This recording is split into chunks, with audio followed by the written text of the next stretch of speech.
Dengan mempelajari Sirah Nabawiyah, maka makin menambah kecintaan kepadanya. Semoga yang subscribe juga dimudahkan jalannya menuju surga. Silahkan tekan tombol like supaya postingan ini semakin tersebar. Dan tulis doa serta hajat pemirsa di kolom komentar. Semoga semakin banyak yang mengaminkan, maka semakin cepat terkabul. Nabi Sulaiman alaihi salam adalah manusia terkaya sepanjang sejarah kehidupan manusia di muka bumi. Dalam beberapa kitab suci seperti Al-Quran, Alkitab, dan Injil, Nabi Sulaiman alaihi salam dijelaskan sebagai manusia terkaya yang pernah hidup di muka bumi. Tidak ada satupun manusia yang bisa mengalahkan total kekayaannya hingga hari kiamat tiba. Para arkeolog telah menemukan situs peninggalan sejarah Islam yang mengungkap total kekayaan Nabi Sulaiman alaihi salam. Erez bin Yosef, seorang profesor sekaligus peneliti, ia menyatakan bahwa 3.000 tahun yang lalu Nabi Sulaiman alaihi salam diperkirakan memiliki kekayaan senilai 2,2 triliun US dollar. Dan apabila dikonversikan dengan nilai mata uang dolar hari ini, jika dirupiahkan, maka nilainya setara dengan 32.891.870 triliun rupiah. Profesor itu juga menjelaskan bahwa kekayaan Nabi Sulaiman alaihi salam berasal dari dua sumber, yakni istana kerajaan dan tambang tembaga. Nilai itu berkali-kali lipat lebih banyak dari total kekayaan negara Indonesia yang hanya mencapai 11.454 triliun per 30 Desember 2021. Nabi Sulaiman alaihi salam memiliki beberapa mukjizat. Di antaranya adalah dapat berbicara dengan bahasa binatang. Beliau dapat memerintah mereka untuk melakukan sesuatu. Beliau juga dapat mengendalikan besar kecilnya tekanan angin dan dapat mengatur ke arah mana angin akan berhembus. Sehingga dengan itu Nabi Sulaiman dapat memanfaatkan angin sebagai kendaraannya dan juga kendaraan tentaranya. Nabi Sulaiman juga bisa melunakkan besi dan membentuknya menjadi pakaian perang yang anti tusukan senjata tajam. Nabi Sulaiman juga memimpin para jin. Mereka tunduk dan patuh pada perintah Nabi Sulaiman alaihi salam. Tidak hanya setan, iblis laknatullah yang merupakan makhluk pembangkang dapat dibuat tunduk bertekuk lutut pada perintah-perintah Nabi Sulaiman. Nabi Sulaiman bisa melakukan teleportasi, yaitu berpindah dari suatu tempat ke tempat yang lain dalam waktu singkat.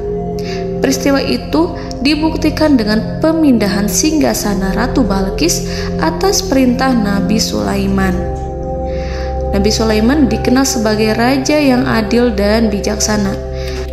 Nabi Sulaiman diberkahi kecerdasan yang luar biasa untuk menyatu padukan segenap kekuatan yang Allah berikan kepadanya.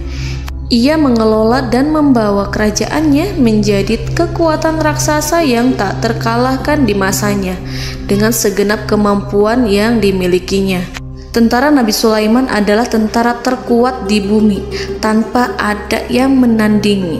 Pertanyaan mendasar yang muncul kali ini adalah dari mana sumber kekayaan dan kekuatan Nabi Sulaiman alaihi salam?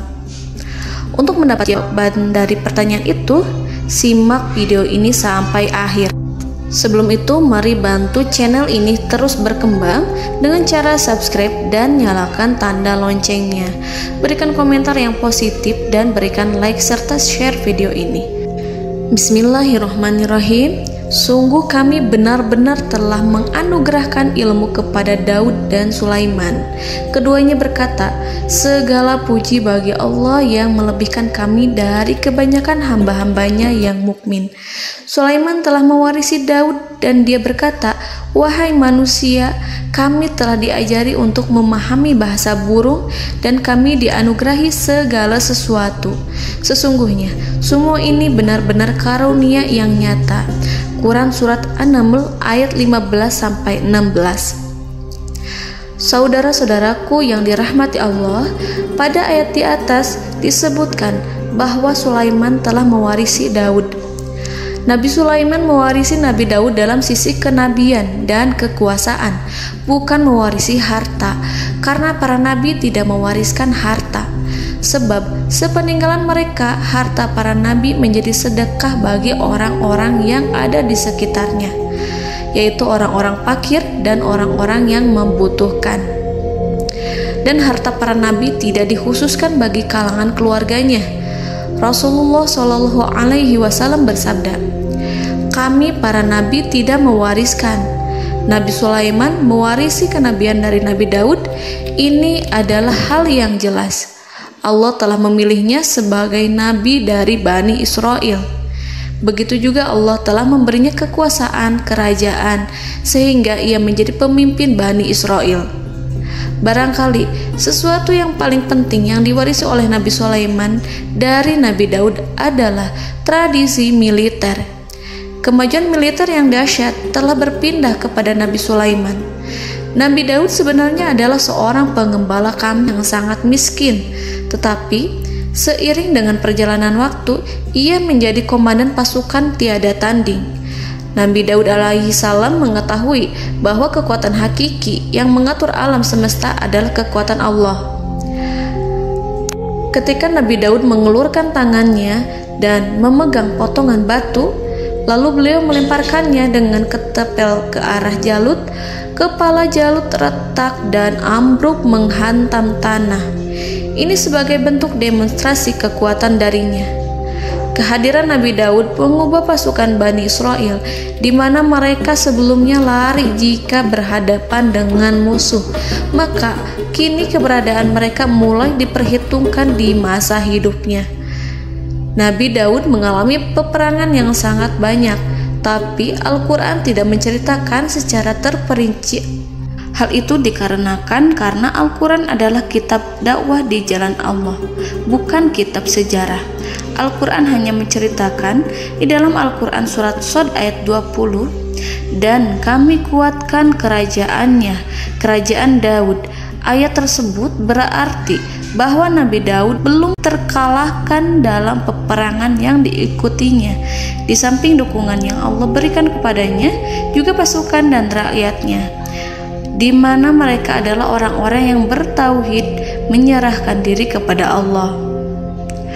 Allah Subhanahu wa Ta'ala mengajarkan kepada Nabi Daud hal-hal yang menjadikan pasukannya memiliki keistimewaan yang dengannya mereka dapat mengalahkan pasukan-pasukan lain, pasukan-pasukan besar yang ada di bumi pada saat itu.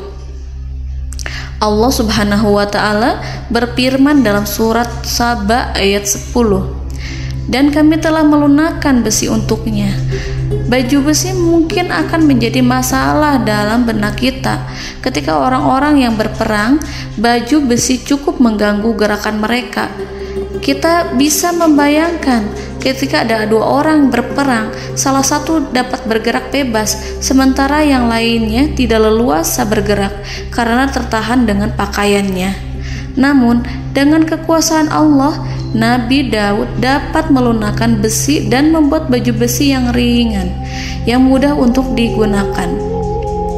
Ini adalah kemajuan penting yang Allah berikan kepada Nabi Daud dan tentaranya. Kemajuan itu kemudian diajarkan, diwariskan dan dimiliki oleh Nabi Sulaiman alaihi salam. Nabi Sulaiman memiliki pasukan dahsyat yang melebihi pasukan manapun di bumi saat itu, atau bahkan mungkin saat ini. Bahkan Allah menambahkan karunia-Nya kepada Nabi Sulaiman yang disebutkan dalam Al-Quran surat An-Naml ayat 16. Dan Sulaiman telah mewarisi Daud, dan dia berkata, "Wahai manusia, kami telah diberi pengertian tentang suara burung, dan kami diberi segala sesuatu.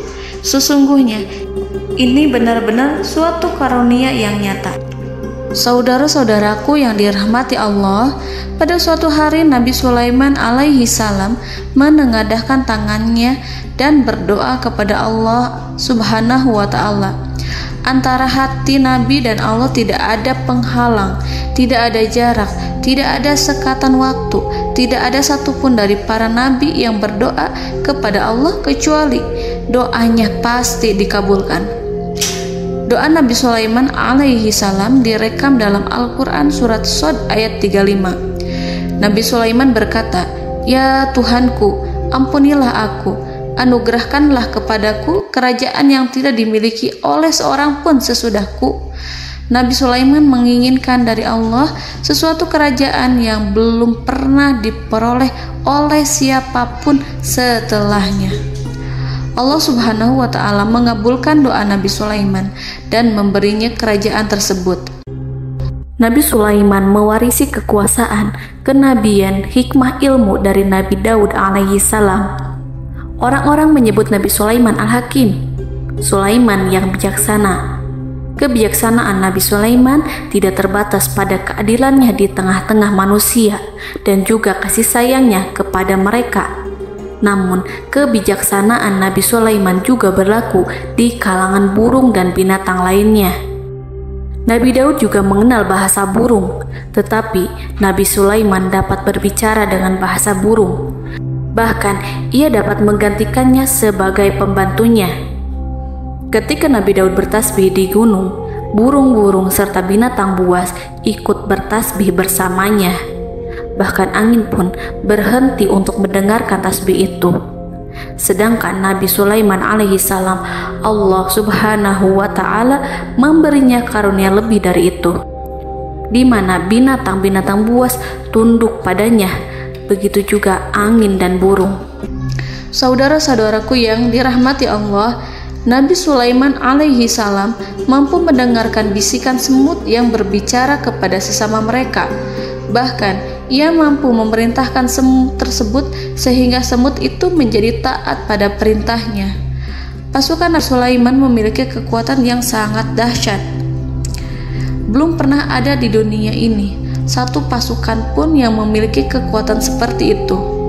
Kekuatan Nabi Sulaiman berasal dari beberapa kombinasi yang sangat mengagumkan, sehingga karenanya ia tidak dapat tertandingi. Kekuatan itu terdiri dari manusia, binatang-binatang, jin, dan lain sebagainya. Kita mengetahui bahwa jin adalah makhluk Allah dan manusia tidak mampu melihatnya atau menghadirkannya atau meminta pertolongan kepadanya. Sedangkan Nabi Sulaiman telah diberi Allah suatu kemampuan untuk menundukkan jin, memperkerjakan mereka sebagai tentara di tengah-tengah peperangan. Bahkan ia mampu menjadikan mereka sebagai pekerja-pekerja kasar di kerajaannya saat tidak ada peperangan. Oleh sebab itu, ketika ada pasukan lain yang mencoba melawan pasukan Nabi Sulaiman, mustahil mereka akan mendapatkan kemenangan. Bahkan pasukan Nabi Sulaiman diperkuat oleh pasukan burung. Burung di pasukan Nabi Sulaiman memerankan tugas penting, yaitu menjadi agen intelijen. Kita mengetahui bahwa peranan informasi saat peperangan adalah hal yang penting. Dari informasi tersebut, pasukan dapat mengetahui keadaan lawannya. Demikianlah peranan burung pada pasukan Sulaiman. Ia terbang di tengah-tengah musuh. Kemudian, ia kembali kepada Nabi Sulaiman untuk menyampaikan berita tentang keadaan lawannya. Di samping jin dan burung, Allah juga menundukkan angin untuk Nabi Sulaiman. Nabi Sulaiman dapat memerintahkan angin dan ia mampu untuk menaiki angin tersebut.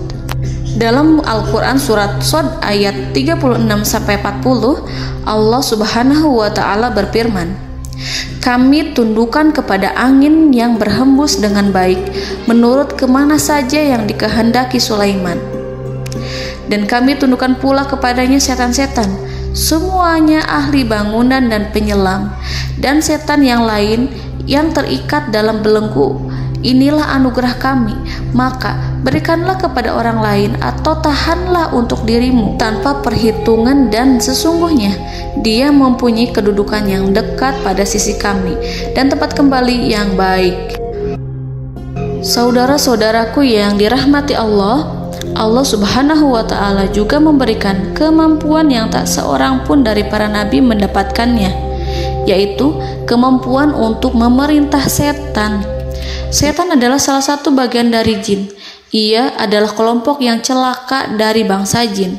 Kelompok ini sebenarnya tidak mampu dikuasai oleh manusia. Bahkan jin yang soleh tidak dapat mengatur setan. Adapun Nabi Sulaiman, Allah telah memberinya kekuasaan untuk menundukkan setan dan mempekerjakannya, bahkan mengikatnya dengan rantai serta menghukumnya jika ia menentang pada perintahnya. Setan membangun untuk Sulaiman istana-istana, patung-patung dan alat-alat perang.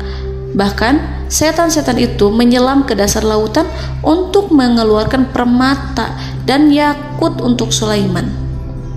Jika di antara setan yang menentang perintahnya, maka Nabi Sulaiman alaihi salam mengikatnya dengan rantai. Ini semua menunjukkan kekayaan Nabi Sulaiman dan kekuasaannya, di mana ia mampu mengatur banyak makhluk di bumi ini. Tentu saja, kemampuan itu semua adalah atas izin dari Allah Subhanahu wa Ta'ala sebagai mukjizat darinya. Allah Subhanahu wa Ta'ala berfirman dalam Al-Quran surat Saba ayat 12, dan sebagian dari jin adalah yang bekerja di hadapannya di bawah kekuasaannya dengan izin Tuhannya, dan siapa yang menyimpang di antara mereka dari perintah kami, maka kami rasakan kepadanya azab neraka yang apinya menyala-nyala. Para jin itu membuat untuk Sulaiman apa yang dikehendakinya, dari gedung-gedung yang tinggi, patung-patung, dan piring-piring yang besarnya seperti kolam, atau periuk yang tetap berada di atas tungku. Saudara-saudaraku yang dirahmati Allah, Nabi Sulaiman yang bijaksana adalah penguasa yang tak tertandingi di muka bumi. Meskipun memperoleh nikmat-nikmat khusus yang agung itu yang Allah berikan kepada Sulaiman, beliau tetap menunjukkan dirinya sebagai manusia yang paling banyak berzikir kepada Allah dan manusia yang paling banyak bersyukur di zamannya. Saudara-saudaraku yang dirahmati Allah, sebagaimana Allah Subhanahu wa Ta'ala memberikan nikmat kepada ayahnya Nabi Daud alaihi salam, di mana ia mampu melunakkan besi, dan Allah mengajarinya bagaimana cara mencairkan besi, maka Nabi Sulaiman alaihi salam dapat memanfaatkan tembaga yang cair untuk peperangan. Dan juga di saat perdamaian, pada saat peperangan, beliau mencampur tembaga dengan besi dan menjadikannya perunggu. Mereka menggunakan senjata-senjata perunggu dalam peperangan seperti pedang, baju besi, dan juga pisau. Senjata-senjata ini adalah senjata yang paling kuat pada saat itu. Sedangkan di saat damai, tembaga digunakan untuk membuat bangunan, perhiasan, dan sebagainya. Meskipun Nabi Sulaiman mendapatkan nikmat yang besar dan karunia yang khusus, Allah Subhanahu wa Ta'ala mengujinya dengan suatu ujian yang dahsyat. Ujian yang akan selalu datang kepada seorang hamba yang soleh. Ketika hamba itu mendapatkan kedudukan besar, maka ujiannya pun menjadi besar. Allah Subhanahu wa Ta'ala menguji Nabi Sulaiman dengan penyakit. Diceritakan oleh Fahru Roji, Nabi Sulaiman diuji dengan suatu penyakit yang keras, di mana kedokteran saat itu tidak dapat dan tidak mampu mengatasinya. Sakitnya Nabi Sulaiman sangat keras sehingga para dokter dari kalangan manusia ataupun jin tidak mampu menghilangkan penyakit itu. Lalu burung-burung menghadirkan rumput-rumput yang dianggapnya sebagai obat, tetapi Nabi Sulaiman tak kunjung sembuh. Semakin hari penyakit Nabi Sulaiman semakin menjadi-jadi, sehingga ketika Nabi Sulaiman duduk di atas kursi, ia duduk bagaikan tubuh tanpa roh. Seakan-akan ia mati karena saking keras penyakit yang dideritanya. Sakit yang diderita oleh Nabi Sulaiman alaihi salam berlangsung sangat lama. Namun Nabi Sulaiman tidak henti-hentinya berzikir kepada Allah dan meminta kesembuhan kepadanya, serta selalu beristighfar dan mengungkapkan rasa cinta kepadanya. Selesailah ujian Allah terhadap hambanya Nabi Sulaiman. Beliau pun sembuh Nabi Sulaiman merasakan kembali kesehatannya setelah ia mengetahui segala kejayaan dan segala kekuasaan serta segala kebesarannya tidak lagi mampu menghilangkan penyakit yang dideritanya kecuali jika Allah menghendaki. Saudara-saudaraku yang dirahmati Allah, Nabi Sulaiman telah membangun tempat ibadah, tempat sujud, sehingga manusia menyembah Allah di dalamnya. Orang-orang yang membangunnya berjumlah puluhan ribu orang. Tentu setiap kelompok dari mereka memiliki pekerjaan masing-masing. Di antara mereka ada yang mencairkan tembaga, di antara mereka ada yang tukang pahat, ada yang tukang ukir, ada yang membelah batu, ada yang memotong kayu, ada yang mendatangkan rumput-rumput dari Libanon, ada yang mendatangkan emas dan menjadikannya lempengan-lempengan yang mengkilat untuk menutupi kayu serta untuk melapisi dinding-dinding. Bahkan golongan jin pun membantu membangun tempat tersebut, tentu dengan perintah dan bimbingan Nabi Sulaiman. Mereka membuat patung-patung yang besar, membuat bejana yang besar untuk tempat makan para tentara dan pekerja, yaitu bejana seperti gunung. Karena saking berat dan besarnya, mereka juga membuat tempat-tempat minum yang besarnya seperti kolam. Nabi Sulaiman mengawasi para pekerjanya dan juga mengurusi masyarakatnya, di mana beliau mengenali problem mereka dan berusaha memecahkannya. Beliau juga mengawasi pasukan dari kalangan binatang dan burung. Beliau mengetahui apabila ada satu di antara mereka yang tidak datang, kemana ia pergi serta mengapa ia pergi. Nabi Sulaiman menguasai pengetahuan itu semua. Nabi Sulaiman bukan hanya mengetahui problem tentara-tentaranya dari kalangan manusia ataupun tentaranya dari kalangan burung, namun ia juga menunjukkan kasih sayang terhadap semut, di mana beliau mendengar bisikannya dan tidak suka untuk menginjaknya. Nabi Sulaiman selalu menundukkan kepalanya ke bumi sebagai bentuk rasa rendah diri dan syukur kepada Allah.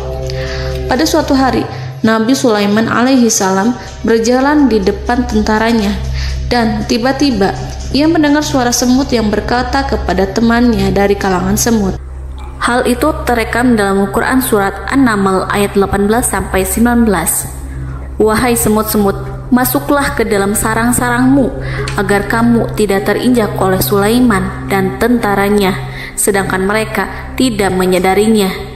Nabi Sulaiman alaihi salam tersenyum mendengar itu dan ia berdoa, "Ya Allah, ya Tuhanku, berilah aku ilham untuk tetap mensyukuri nikmat-Mu yang telah Engkau anugerahkan kepadaku dan kepada kedua orang ibu bapakku, dan untuk mengerjakan amal soleh yang Kau ridhoi, dan masukkanlah aku ke dalam rahmat-Mu, ke dalam golongan hamba-hamba-Mu yang soleh."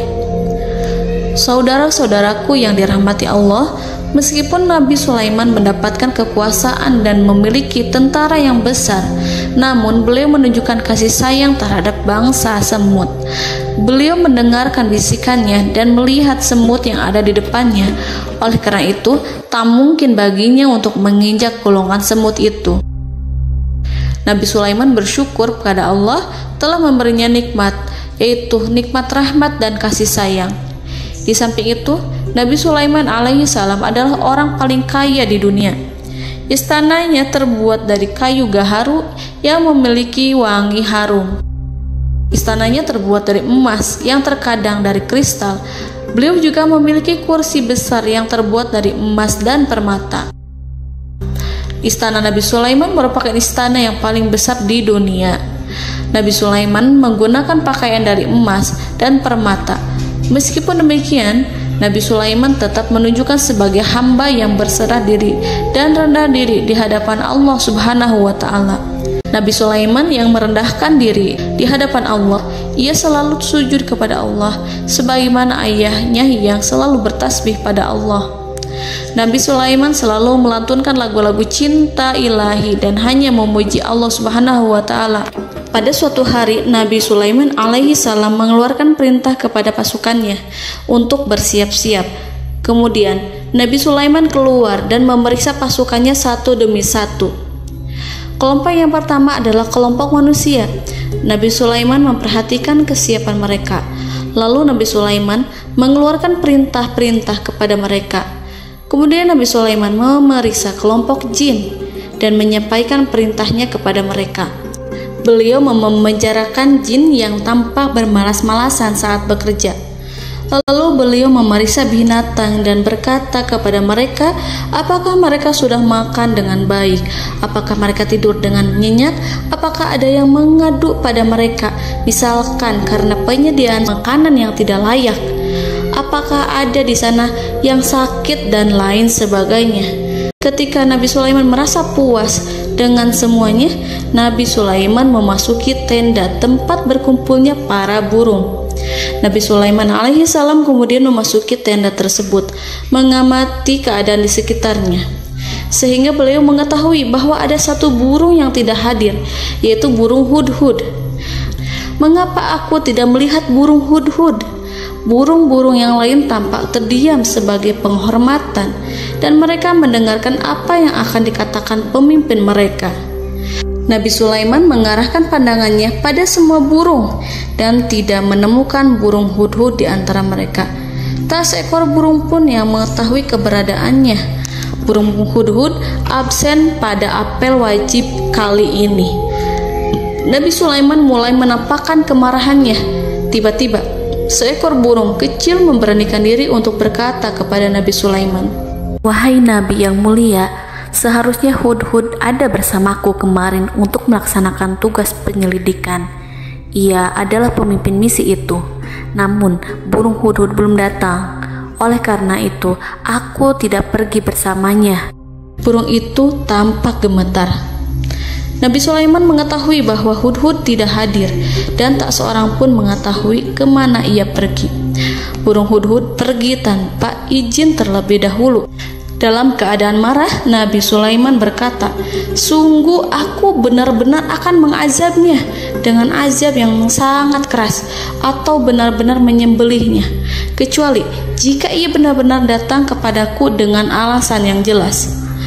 Kawanan burung-burung mengetahui bahwa Nabi Sulaiman sedang marah dan telah menetapkan untuk menyiksa burung hudhud atau menyembelihnya atau justru memaafkannya dengan syarat ia datang dengan membawa alasan yang dapat menyelamatkannya, atau dengan kata lain, burung hudhud dapat memastikan bahwa ia melaksanakan tugas yang penting.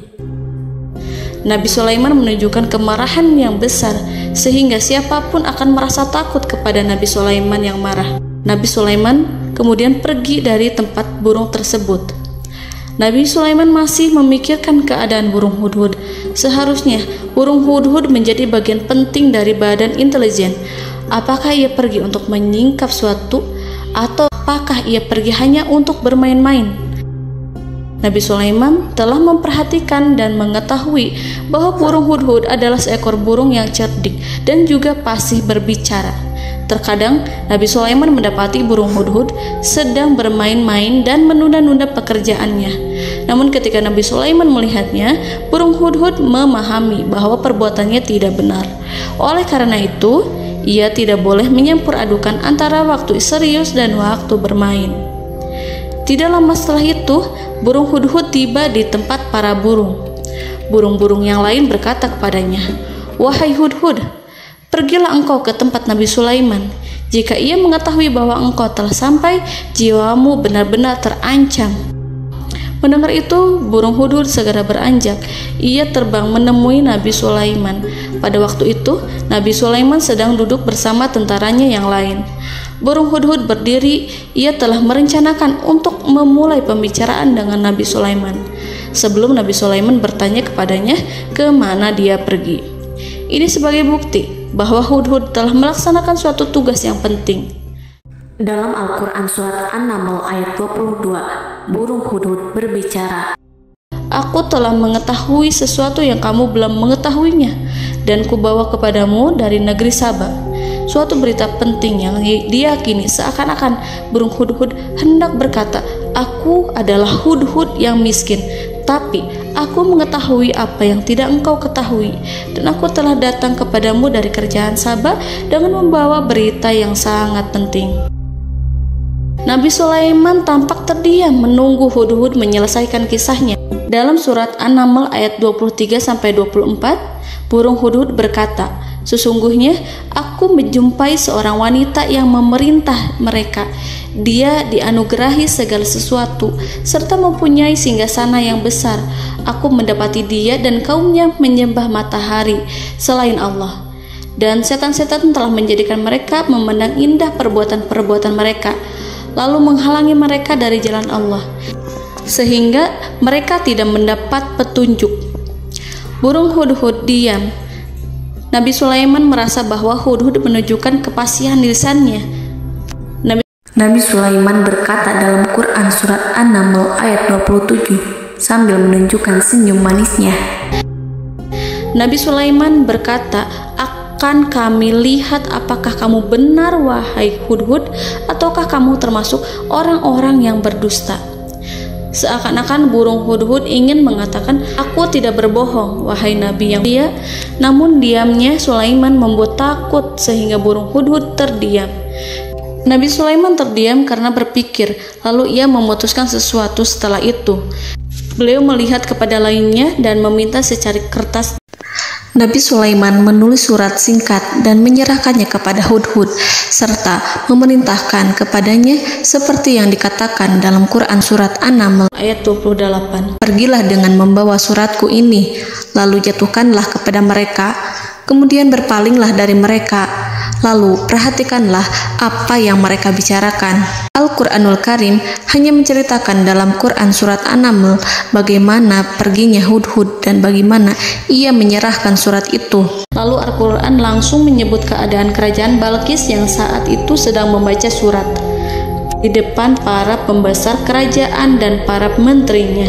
Dalam Al-Quran surat An-Naml ayat 29-31 berkatalah Balqis, "Wahai pembesar-pembesar, sesungguhnya telah dijatuhkan kepadaku sebuah surat yang mulia. Sesungguhnya surat ini dari Sulaiman, dan sesungguhnya isinya dengan menyebut nama Allah yang Maha Pengasih lagi Maha Penyayang, bahwa janganlah kalian berlaku sombong terhadapku, dan datanglah kepadaku sebagai orang yang berserah diri." Saudara-saudaraku yang dirahmati Allah, dalam surat tersebut Nabi Sulaiman menyebutkan supaya mereka menyerahkan diri dan tunduk kepada perintah Nabi Sulaiman. Nabi Sulaiman memerintahkan agar mereka meninggalkan penyembahan terhadap matahari. Nabi Sulaiman tidak mempersoalkan akidah mereka dan tidak memuaskan mereka dengan apapun. Nabi Sulaiman hanya memerintahkan bahwa ia berada di atas kebenaran. Bukankah ia didukung kekuatan yang berlandaskan keyakinan yang dimilikinya? Nabi Sulaiman hanya memerintahkan mereka agar tunduk dan patuh kepadanya. Ratu Sabak menyampaikan surat tersebut di tengah-tengah kaumnya. Dalam Quran surat An-Naml ayat 32 dijelaskan, "Dan berkatalah Balqis, wahai para pembesar, berilah aku pertimbangan dalam urusanku ini. Aku tidak pernah memutuskan sesuatu persoalan sebelum kamu berada dalam majelisku." Saudara-saudaraku yang dirahmati Allah, para pembesar istana Balqis menentang surat tersebut. Isi surat itu membangkitkan kesombongan kaum Sabak, di mana mereka merasa lebih kuat. Mereka mengetahui bahwa di sana ada seorang yang mencoba menentang mereka dan mengisyaratkan peperangan kepada mereka. Lalu ia meminta kepada mereka untuk memenuhi syarat-syaratnya sebelum terjadinya peperangan dan kekalahan. Dalam surat An-Naml ayat 33, mereka menjawab, "Kita adalah orang-orang yang memiliki kekuatan dan juga memiliki keberanian yang sangat besar dalam peperangan. Dan keputusan berada di tanganmu, wahai rajaku. Maka pertimbangkanlah apa yang akan kamu perintahkan." Saudara-saudaraku yang dirahmati Allah, para pembesar kaum Sabak seakan ingin berkata, "Kita siap untuk melaksanakan perang." Tampaknya ratu itu memiliki kebijakan yang lebih baik dari pembesar kaumnya. Surat Sulaiman itu membuatnya berpikir lebih jernih dan lebih berhati-hati. Ia berusaha sebisa mungkin menghindari peperangan. Ratu itu berpikir dalam tempo yang lama. Nama Sulaiman tidak diketahuinya dan ia pun belum pernah mendengarnya. Oleh karena itu, Ratu kaum Sabak tidak mampu mengetahui dan mendeteksi seberapa besar kekuatan Nabi Sulaiman. boleh jadi Nabi Sulaiman memiliki kekuatan yang dahsyat sehingga ia mampu memerangi kekuasaannya dan mengalahkannya. Kemudian ratu memperhatikan apa yang ada di sekelilingnya. Ia melihat kemajuan masyarakatnya dan juga kekayaannya. Barangkali ia mengira bahwa Nabi Sulaiman iri terhadap kemajuan dan kekayaannya itu, sehingga Nabi Sulaiman ingin menyerangnya. Setelah mempertimbangkan isi surat Nabi Sulaiman dengan cermat, Ratu Saba memilih untuk tidak bersikap ceroboh dan bodoh. Ratu lebih suka untuk menggunakan bahasa kelembutan. Ia mengirim kepada Nabi Sulaiman suatu hadiah yang besar. Ratu mengira bahwa Nabi Sulaiman seorang yang ambisius, yang boleh jadi ia telah mendengar tentang kekayaan kerajaan Saba. Para utusan pergi dengan membawa hadiah dari Ratu Saba. Ratu berharap agar mereka dapat memasuki kerajaan Nabi Sulaiman dan akan mengetahui kondisi kerajaannya. Saat mereka pulang, Ratu ingin mendengar secara langsung dari mereka tentang bagaimana keadaan kaum Nabi Sulaiman dan pasukannya. Setelah mendapatkan informasi yang cukup, maka Ratu Balqis dapat membuat sesuatu keputusan yang tepat. Ratu menyembunyikan apa yang terlintas dalam pikirannya, lalu ia berbicara kepada pembesar istananya bahwa ia dapat menyingkap niat jahat Raja Sulaiman melalui cara mengirimkan hadiah kepadanya. Ratu lebih memilih cara tersebut dan menunggu reaksi dari Nabi Sulaiman. Ratu berhasil memuaskan para pembesar istana, dan untuk sementara ia menghilangkan ide untuk berperang. Karena para raja jika menyerang suatu desa, maka pemimpin desa tersebut adalah orang yang paling banyak mendapatkan kehinaan. Akhirnya, para pembesar kaumnya merasa puas dengan pikiran Ratu Balqis. Saudara-saudaraku yang dirahmati Allah, dalam surat An-Naml ayat 34-35 dijelaskan, Ratu Balqis berkata, "Sesungguhnya raja-raja apabila memasuki suatu negeri, niscaya mereka akan membinasakannya dan menjadikan penduduknya yang mulia menjadi hina. Dan demikian pula lah yang akan mereka perbuat. Dan sesungguhnya aku akan mengirim utusan kepada mereka dengan membawa hadiah, dan aku akan menunggu apa yang akan dibawa kembali oleh utusan itu." Kemudian sampailah hadiah dari Ratu Balqis kepada Nabi Sulaiman. Para intelijen Nabi Sulaiman memberitahunya bahwa utusan Balqis datang dengan membawa hadiah. Nabi Sulaiman langsung mengetahui bahwa Ratu Balqis itu sengaja mengirim orang-orangnya untuk mengetahui atau untuk mendapatkan informasi tentang kekuatannya. Lalu setelah itu ia akan mengambil keputusan atau mengambil sikap kepada kerajaan Sulaiman. Nabi Sulaiman segera memanggil semua pasukannya untuk berkumpul. Utusan Balqis segera memasuki istana Nabi yang dipenuhi dengan pasukan yang besar bersenjata. Melihat itu, utusan Ratu Balqis tercengang dan terkejut ketika mereka melihat kekayaan yang mereka bawa tidak ada apa-apanya dibandingkan dengan kerajaan Nabi Sulaiman. Hadiah mereka tampak tidak berarti. Emas yang mereka bawa tampak tidak memiliki makna saat mereka memasuki istana Nabi Sulaiman yang terbuat dari kayu-kayu pohon gaharu yang mengeluarkan bau yang harum serta dihiasi dengan emas permata. Para utusan Ratu Balqis berdiri bersama Nabi Sulaiman dan menyaksikan bagaimana Nabi Sulaiman mengendalikan pasukannya. Kemudian mereka mulai berpikir tentang kekuatan dan kualitas pasukan Nabi Sulaiman. Betapa kagetnya mereka ketika melihat di tengah-tengah pasukan itu terdapat singa, burung, dan tentara dari kalangan manusia yang mampu terbang. Mereka pun sadar bahwa mereka di hadapan pasukan yang tiada tandingannya. Selesailah demonstrasi pasukan Nabi Sulaiman. Kemudian para utusan ratu dipersilahkan maju ke tempat hidangan makanan. Para utusan itu sangat terkejut ketika melihat berbagai macam makanan dari penjuru dunia ada di depannya. Dan di antara makanan itu terdapat pula makanan yang biasa ditemukan di negeri mereka. Tetapi mereka melihat bahwa makanan itu memiliki rasa yang lebih istimewa.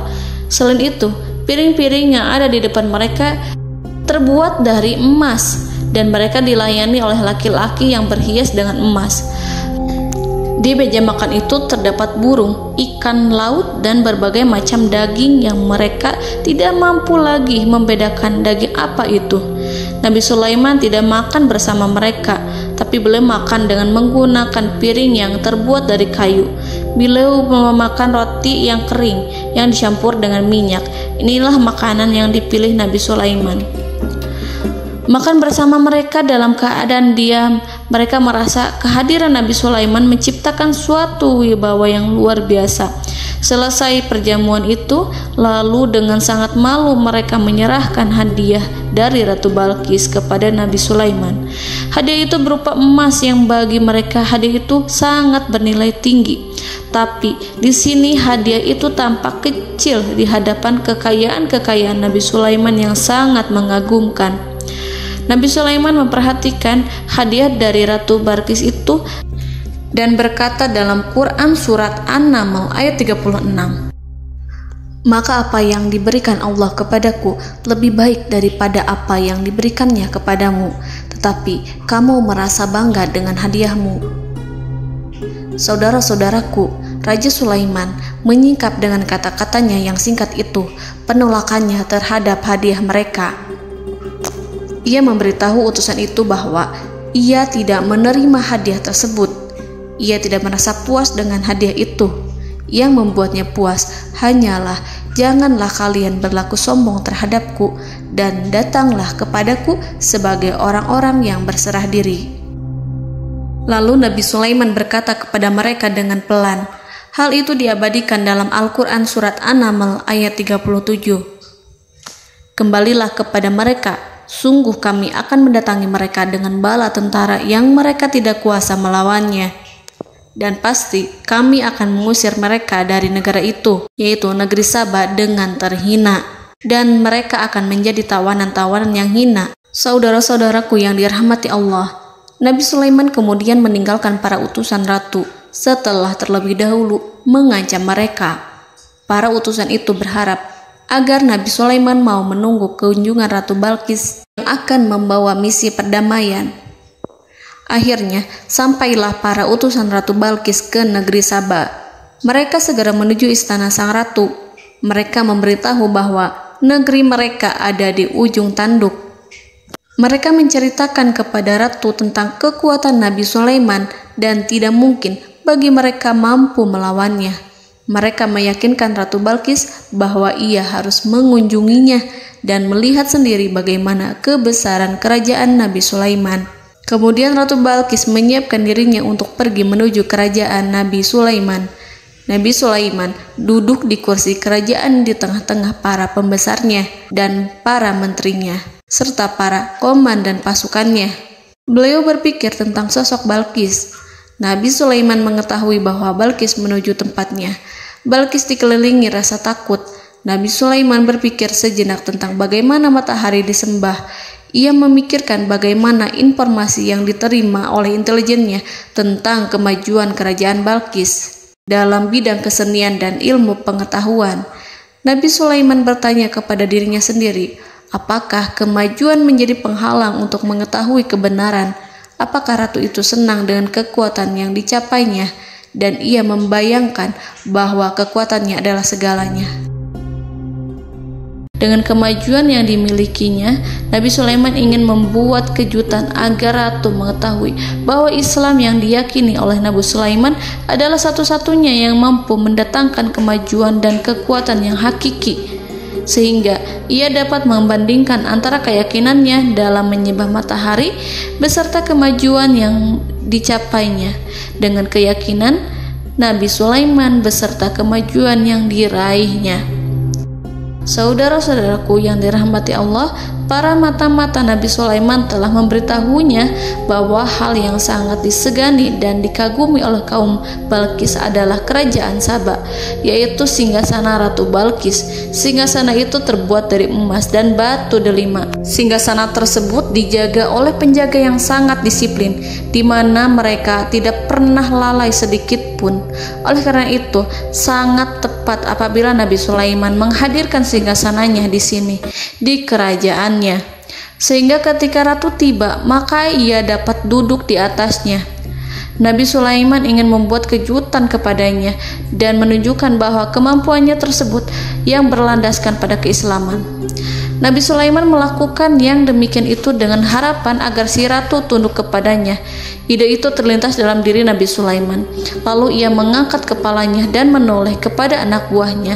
Hal itu diabadikan dalam Quran Surat An-Naml ayat 38. Wahai para pembesar, siapakah di antara kamu sekalian yang sanggup membawa singgasananya kepadaku sebelum mereka datang kepadaku sebagai orang-orang yang berserah diri? Saudara-saudaraku, perhatikanlah ungkapan pikiran Nabi Sulaiman tersebut. Semua pemikirannya berkisar tentang keislaman para penyembah matahari, tentang bagaimana beliau dapat memberikan petunjuk kepada mereka di jalan Allah. Yang pertama menjawab pertanyaan Nabi Sulaiman adalah jin Ifrit. Dalam Quran Surat An-Naml ayat 39, berkatalah Ifrit yang cerdik dari golongan jin, "Aku akan datang kepadamu dengan membawa singgasana itu sebelum kamu berdiri dari tempat dudukmu. Sesungguhnya aku benar-benar kuat untuk membawanya, lagi dapat dipercaya." Nabi Sulaiman berdiri dari tempat duduknya. Setelah 1 jam atau 2 jam, jin itu berjanji kepadanya untuk menghadirkan singgasana Balkis. Sebelum itu, istana Nabi Sulaiman di Palestina, sedangkan istana Balkis terletak di Yaman. Antara singgasana tersebut dengan singgasana Nabi Sulaiman berjarak lebih dari ribuan mil. Barangkali pesawat yang cepat sekalipun yang kita kenal hari ini tidak akan mampu membawa dan mendatangkan istana itu dalam waktu 1 jam. Tetapi masalahnya di sini, berhubung dengan kekuatan jin yang serba misterius, Nabi Sulaiman tidak mengomentari sedikit pun terhadap apa yang dikatakan oleh Ifrit. Nabi Sulaiman tampak menunggu tanggapan lain yang mampu menghadirkan singgasana Balkis yang lebih cepat dari jin Ifrit. Nabi Sulaiman menoleh kepada seorang yang di sana, yang duduk di atas naungan. Hal itu diceritakan dalam Al-Quran Surat An-Naml ayat 40. Berkatalah seseorang yang mempunyai ilmu dari Alkitab, "Aku akan membawa singgasana itu kepadamu sebelum matamu berkedip." Maka tatkala Sulaiman melihat singgasana itu terletak di hadapannya, ia pun berkata, "Ini termasuk karunia Tuhanku untuk menguji aku. Apakah aku akan bersyukur atau mengingkari nikmatnya? Dan barang siapa yang bersyukur, maka sesungguhnya dia bersyukur untuk kebaikan dirinya sendiri.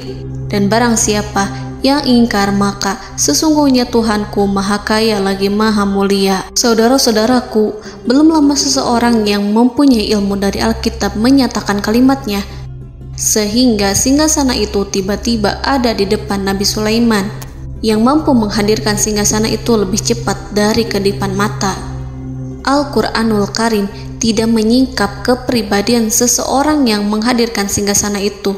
Al-Quran hanya menggarisi bahwa orang itu mempunyai ilmu dari Alkitab. Al-Quran tidak menjelaskan kepada kita apakah ia seorang malaikat ataukah manusia ataukah jin. Al-Quran sengaja tidak menyingkap hakikat kitab yang dimaksud. Saudara-saudaraku yang dirahmati Allah, setelah melihat singgasana itu, Nabi Sulaiman bersyukur kepada Allah. Ia mulai memperhatikan singgasana sang ratu. Singgasana tersebut merupakan simbol pembangunan dan juga kemajuan, tetapi tampaknya ia hanya sesuatu yang biasa saja jika dibandingkan dengan kekuasaan dan kebesaran ciptaan yang dibuat oleh manusia dan jin di kalangan istana Nabi Sulaiman. Nabi Sulaiman memikirkan dalam tempo yang sangat lama singgasana Ratu Balkis itu. Kemudian beliau memerintahkan agar singgasana itu diperbaiki, sehingga saat Ratu Balkis datang, dia akan mengujinya. Apakah Ratu Balkis dapat mengenali singgasananya ataukah tidak? Dalam Al-Quran Surat An-Naml ayat 41, Nabi Sulaiman berkata, "Ubahlah baginya singgasananya, maka kita akan melihat apakah dia mengenal ataukah dia termasuk orang-orang yang tidak mengenalnya." Saudara-saudaraku yang dirahmati Allah, Nabi Sulaiman memerintahkan agar dibangun istana yang akan digunakan untuk menyambut Ratu Balkis. Nabi Sulaiman memilih tempat di laut, dan ia memerintahkan agar dibangun suatu istana di mana sebagian besarnya terdiri dari air laut. Nabi Sulaiman memerintahkan agar lantainya itu terbuat dari kaca yang tebal dan kuat, sehingga orang-orang yang berjalan di atas istana itu akan dapat melihat di bawahnya ada ikan-ikan berwarna-warni yang berenang-renang. Dan mereka akan melihat rumput-rumput laut yang bergerak-gerak. Akhirnya, selesailah pembangunan istana itu. Saking bersihnya kaca lantainya, sehingga tampak di sana tidak ada kaca. Burung hudhud memberitahu Nabi Sulaiman bahwa Balqis telah sampai dekat kerajaannya. Kemudian Ratu Balqis datang.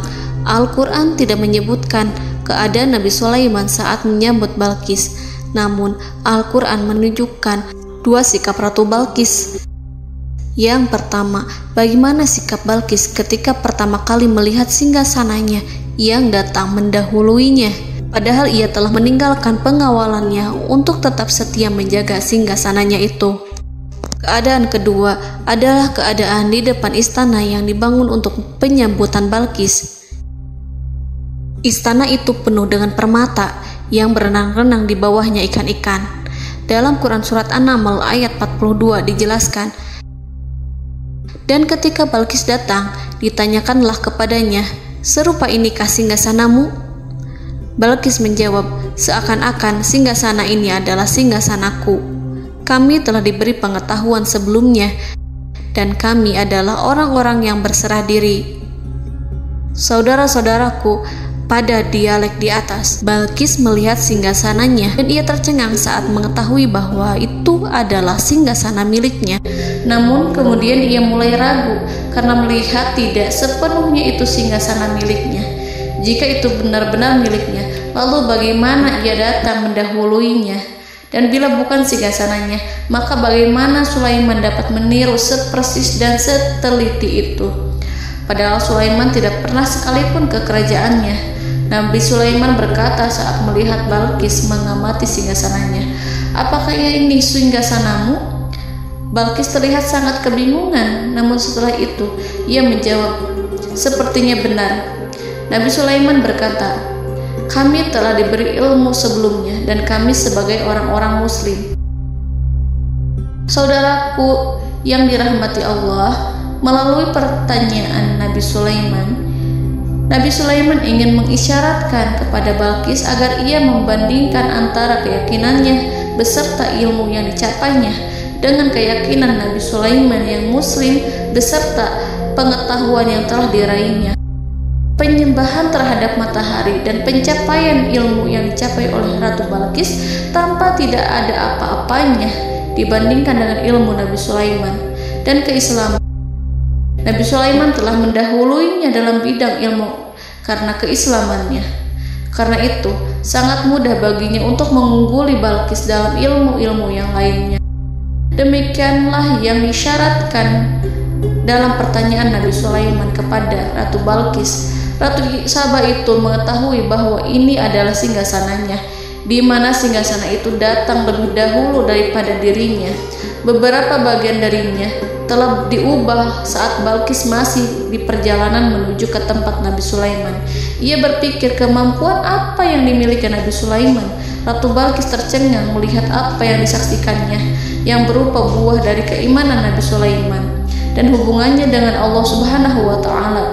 Sebagaimana Balqis juga tercengang ketika melihat kemajuan di bidang ilmu pembangunan, seni, dan ilmu-ilmu yang lainnya. Maka ia tidak lebih kagum lagi saat melihat hubungan yang kuat antara keislaman Nabi Sulaiman dengan ilmunya serta kemajuan yang diraihnya.